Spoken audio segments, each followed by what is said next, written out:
Quel courtier choisir entre Scalable Capital et Interactive Broker? C'est ce qu'on va voir dans cette vidéo avec un comparatif complet entre les deux courtiers. C'est parti. On va d'abord commencer avec un petit comparatif historique, on va dire, avec des informations clés. Donc déjà, Interactive Broker, c'est un peu le mastodonte, un petit peu le dinosaure, puisque ça fait plus de 40 ans qu'il existe, depuis 1977, contre 2022 en France pour Scalable. Donc historiquement, ça a été créé en 2014, qui était à la base avant qui est toujours d'ailleurs, une société de gestion. Et donc, l'avantage de Scalable, le fait d'être hyper récent, c'est justement le côté hyper récent. Donc, ils ont une stack technique, donc ils ont des outils, etc. En fait, ils sont démarrés de zéro depuis quelques années. Donc, tout de suite, ils ont mis des outils informatiques, etc. extrêmement récents. Alors qu'Interactive Broker, ils ont un peu cette dette technique. C'est le fait d'avoir justement une infrastructure qui est assez lourde et donc qui est plus compliquée à mettre à jour et de faire évoluer. C'est pour ça que, par exemple, l'interface d'Interactive Broker met du temps avant de se faire mettre à jour, tout simplement. Alors que Scalable est arrivé directement avec une application qui est fluide, simple, jolie en termes de design. Interactive Broker fait un gros travail dessus, mais évidemment, ça prend plus de temps. C'est un petit peu l'inconvénient. Autre point de comparaison qui est très important, je trouve, c'est le fait que Interactive Broker soit présent en bourse et pas Scalable. Donc, il y a vraiment une action qui s'appelle Interactive Broker qui est disponible sur le Nasdaq. Et donc, en fait, cette action-là, qu'est-ce qu'elle nous dit en tant qu'investisseur particulier ou qu'on veut choisir entre eBay ou Scalable?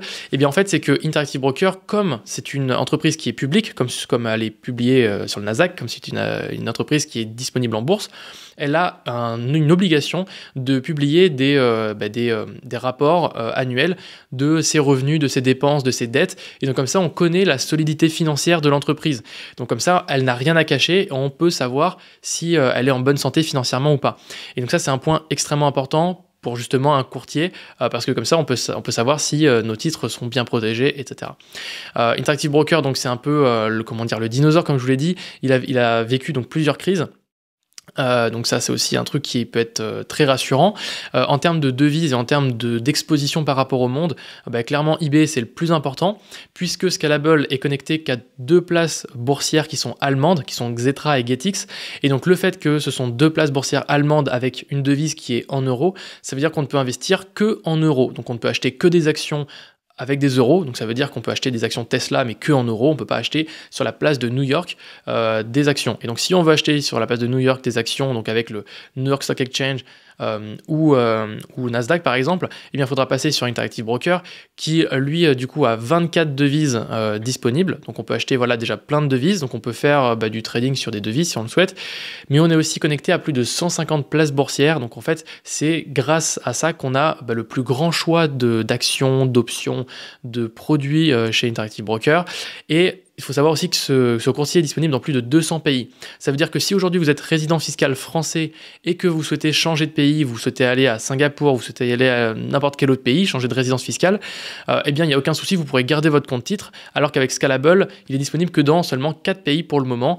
Donc s'ils ouvrent d'autres pays, ce sera bon aussi pour vous, mais si vous partez dans un autre pays et qui n'est pas disponible sur Scalable, il faudra fermer votre courtier. Autre point qui est hyper important, c'est sur la partie des produits. Donc Interactive Broker, c'est sans équivalent, c'est clairement le courtier avec le plus de produits possible. Vous avez plus de 13 000 ETF, vous avez le plus grand choix d'actions, donc aussi avec des penny stocks, donc c'est vraiment des actions qui valent quelques centimes, et vous avez vraiment des dizaines de milliers d'actions.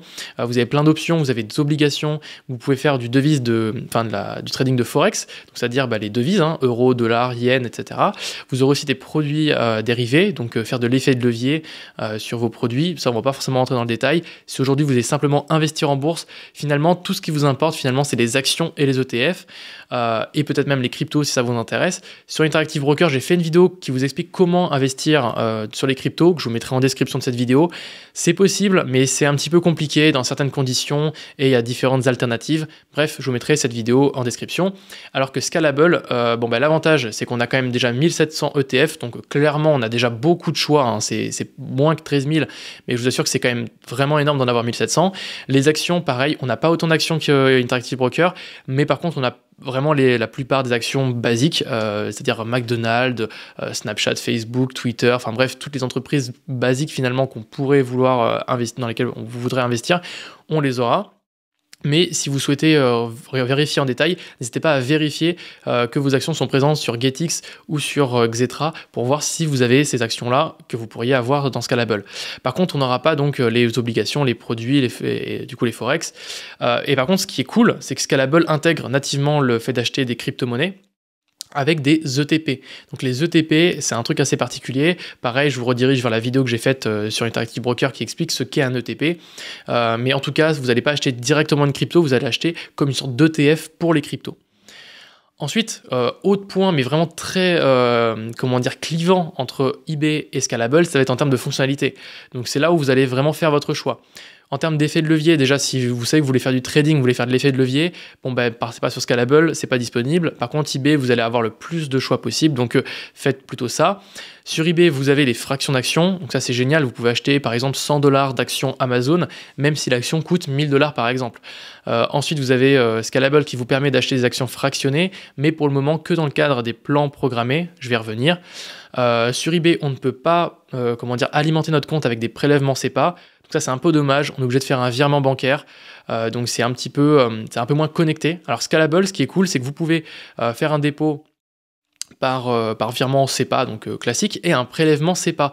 Donc ça veut dire que depuis votre compte titre, vous pouvez dire, ben voilà, je veux recharger mon compte de 500 €, automatiquement c'est rechargé. Et vous pouvez même faire encore mieux, c'est que comme vous allez avoir les plans d'investissement programmés qui sont gratuits, donc c'est ce dont on va parler, c'est le fait d'acheter par exemple 50 € tous les mois, telle action, ou 100 € de ETF monde tous les mois ou toutes les semaines. Donc c'est le fait de programmer un investissement récurrent. Et bien en faisant ça, vous pouvez soit le programmer en disant bah, je vais utiliser l'argent qui est sur mon compte, sur mon courtier, donc par exemple des euros que vous auriez déjà déposés, ou vous pouvez programmer ces programmes récurrents avec un prélèvement SEPA. Et en fait, l'avantage de faire ça, c'est que vous pouvez dire, bah voilà, je vais acheter 100 € d'ETF Monde, et bien automatiquement, ces 100 € vous seront prélevés de votre compte bancaire, automatiquement ils seront investis sur le marché. Vous n'avez même pas besoin de penser à alimenter votre compte titre, c'est fait automatiquement du compte à l'achat d'actions. Donc ça, c'est vraiment génial en termes d'expérience utilisateur. Là, vous gagnez vraiment du temps. C'est vraiment automatisé pour faire de l'investissement automatique, justement. Un point hyper cool, c'est que comme Scalable est régulé en France et propose un IFU, ça, c'est très cool en tant que nous, investisseurs qui avons un compte titre. Sur Interactive Broker, on n'a pas d'IFU malheureusement. On a un relevé qui est détaillé, donc il faudra faire soi-même sa déclaration. Alors même avec un IFU, il faudra quand même le faire, sa déclaration. Mais juste, on est vraiment aidé puisqu'on a les numéros des cases avec les montants à reporter, etc. Sur eBay, c'est plus compliqué, il faudra le calculer soi-même avec un Excel ou sinon je pourrais vous aider avec une vidéo sur cette chaîne, mais c'est plus compliqué. Enfin, un point qui est aussi très décisif pour les jeunes investisseurs, c'est surtout les interfaces, le fait d'avoir une interface qui soit fluide, simple et vraiment facile à utiliser, c'est hyper utile, hyper important. eBay a justement fait un gros travail dessus sur la partie interface web. Il propose maintenant des applications mobiles. Donc il y a plusieurs versions d'applications mobiles. Il y a une application qui s'appelle Impact, une autre qui s'appelle Global Trader, une autre qui s'appelle Interactive Broker. Donc clairement, le plus simple, c'est Global Trader. Et en fait, vous allez avoir une interface qui va être assez jolie pour investir, mais qui n'est pas aussi simple, je trouve, que Scalable. Vraiment, Scalable a fait un super travail d'application. C'est un petit peu l'équivalent de Trade Republic également, vraiment des super interfaces qui marchent bien. C'est joli, on comprend bien, on a toutes les infos là où il faut. Donc, en termes d'interface, je trouve que Scalable est vraiment meilleur que eBay sur ça. Donc maintenant, si je devais faire une conclusion, lequel choisir entre eBay et Scalable ? C'est une excellente question. Moi, si je devais résumer, je dirais que eBay, ça s'adresse plutôt aux personnes qui sont de futurs gros investisseurs, donc des personnes qui vont vouloir avoir un gros patrimoine. Ce que j'entends par gros patrimoine en termes de compte titre, c'est que ça va dépasser quelques centaines de milliers d'euros au moins, et c'est des personnes qui vont vouloir faire peut-être, je dis pas c'est sûr, mais qui voudront probablement faire de l'effet de levier, qui vont vouloir avoir accès à plus d'actions. Moi, je sais que j'ai pas accès à toutes les actions que je souhaite sur Scalable, donc c'est pour ça que j'ai choisi eBay. Aussi, on paye un petit peu moins de frais, donc j'en ai pas trop parlé des frais justement pour l'achat, mais ça on va y revenir juste après cette conclusion. Et enfin, on a le plus grand choix, donc comme je vous l'ai dit, de produits sur eBay, alors que Scalable, ça va être vraiment orienté beaucoup plus pour les débutants, pour ceux qui veulent démarrer, le fait qu'on ait une interface simple et facile à utiliser, et clairement les plans d'investissement programmés. Là où Interactive Broker sera plus pour un investisseur qui va se dire, voilà, je vais me créer ma rigueur, je vais y aller toutes les 2 semaines, tous les 1 mois pour faire mon achat, pour un peu gérer mon portefeuille. Avec Scalable, l'avantage, un peu comme Trade Republic, vous allez pouvoir créer des plans d'investissement ne pas vous prendre la tête et automatiquement c'est lancé.